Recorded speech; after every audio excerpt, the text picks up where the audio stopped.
തെറ്റ് ചെയ്തവർ ശിക്ഷിക്കപ്പെടണമെന്ന് നടൻ ടൊവിനോ തോമസ്. എന്തൊക്കെയാണ് ഈ കൊച്ചു കേരളത്തിൽ സംഭവിക്കുന്ന? ഈ റിപ്പോർട്ടുമായിട്ട് ഞാൻ പറയട്ടെ, എന്നെ വിളിപ്പിച്ചാൽ കൊടുക്കാണ്ട് പറ്റുമോ? കൊടുക്കും.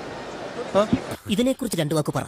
ഇതിനെക്കുറിച്ചാ പ്രിയപ്പെട്ടവരെ, ഇത് ചോദിക്കേണ്ട കാര്യം എന്താണ്? ഇവിടെ തെറ്റ് ചെയ്താൽ ആൾക്കാർ ശിക്ഷിക്കപ്പെടണം. അത് അപ്പൊ സകല ചരിത്രം അറിയാല്ലേ? സിദ്ദിഖ് അമ്മ ജനറൽ സെക്രട്ടറി സ്ഥാനം രാജിവെച്ചിരിക്കുന്നു. രഞ്ജിത്ത് ഇമെയിൽ വഴി സർക്കാരിന് രാജി കൈമാറിയിരിക്കുന്നു. കുറ്റാരോപിതരായിട്ടുള്ള ആൾക്കാർ രാജിവെക്കുന്നത് തീർച്ചയായിട്ടും ആവശ്യമാണ്. എന്നെ കുഴിയിലാക്കാനായിട്ട് കച്ചകെട്ടി ഇറങ്ങിയിരിക്കാനുള്ള തെണ്ടി. എല്ലാ തൊഴിൽ മേഖലയിലും പ്രശ്നങ്ങൾ ഉണ്ടെന്നും ടൊവിനോ കൂട്ടിച്ചേർത്തു. അത് നിനക്ക് നേരത്തെ അറിയാമായിരുന്നു. ഏകദേശം അറിയായിരുന്നു. ഞാൻ പറയട്ടെ, ഈ ഇൻഡസ്ട്രിക്കകത്ത് മാത്രമല്ല പുറത്തും ലോകത്തെ എല്ലായിടത്തും ജോലി സ്ഥലത്ത് എല്ലാവരും സുരക്ഷിതമായിരിക്കണം.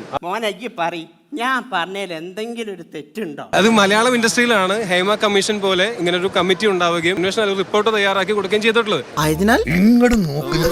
മറ്റ് ഇൻഡസ്ട്രികളിൽ നടന്നിട്ടില്ല. അപ്പോൾ നിങ്ങൾ മലയാളം ഇൻഡസ്ട്രിയിൽ മാത്രം നടക്കുന്നതെന്ന് പറയുന്നത് സംഗതി ആൽക്കൊലത്താക്കരുത്. ചേട്ടൻ വന്നേ ഒരു സ്വകാര്യം പറയട്ടെ. വേറെ എന്ത് ചെയ്യണമെന്നാണ് നിങ്ങൾ പറയുന്നത്? ആൾക്കൂട്ടം വിചാരണ ചെയ്യണമെന്നാണോ?